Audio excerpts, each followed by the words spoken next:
Soft but Savage Diaries. Day 8, the debt we call education. There's a quiet lie we were all taught growing up. If you go to school, if you work hard, if you do everything right, you'll be okay. That lie sent an entire generation into debt before they were old enough to understand interest. In the United States, education isn't positioned as a right. It's positioned as an investment. And like most investments in this system, the risk is entirely on the individual. We tell kids, literal teenagers, to sign loan agreements worth tens, sometimes hundreds of thousands of dollars before they've ever rented an apartment, paid a bill, or had a credit score. We call it opportunity. But what we don't say is that opportunity comes with a lifetime payment plan. Student loan debt in this country isn't just high, it's paralyzing. It delays home ownership, it delays marriage, it delays children, it delays rest. People don't choose jobs based on passion or calling, they choose survival. And even then, the math still doesn't work. Degrees don't guarantee jobs, jobs don't guarantee livable wages, and wages don't guarantee stability. So what exactly are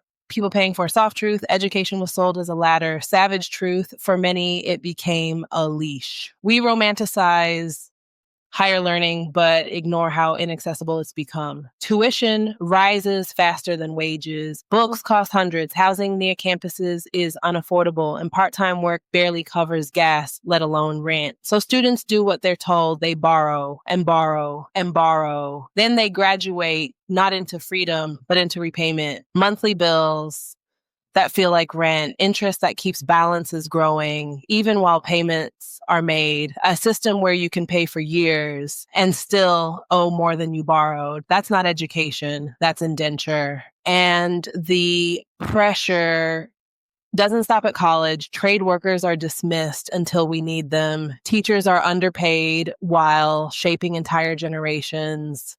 Adjunct professors live paycheck to paycheck while universities expand their stadiums.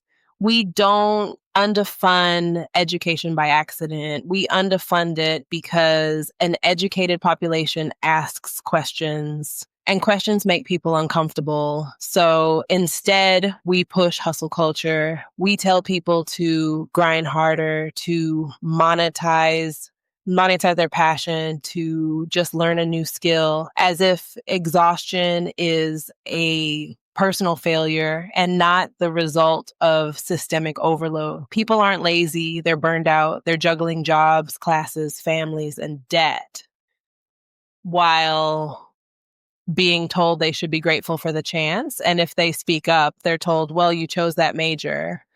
Well, you should have gone to trade school. Well, you should have known better.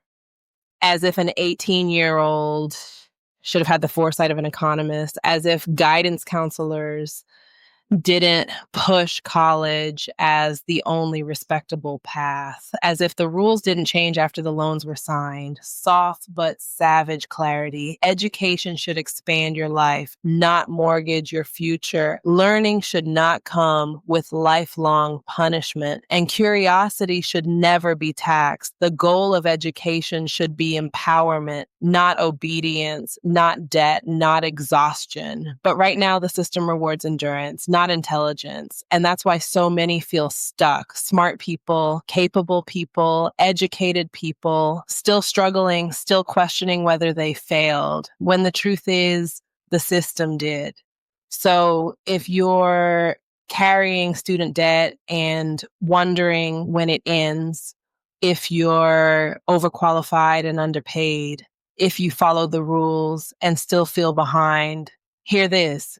You didn't misunderstand the assignment. The assignment was flawed, and you are not behind. You were handed a head start with a weight attached. That's not weakness. That's context. Soft reminder. Your worth is not measured by degrees, productivity, or paychecks. Savage reminder. A society that profits from educating its people into exhaustion is not preparing them for success. It's preparing them for compliance, and we deserve better than that. That's the soft. The savage is saying education should liberate, not trap.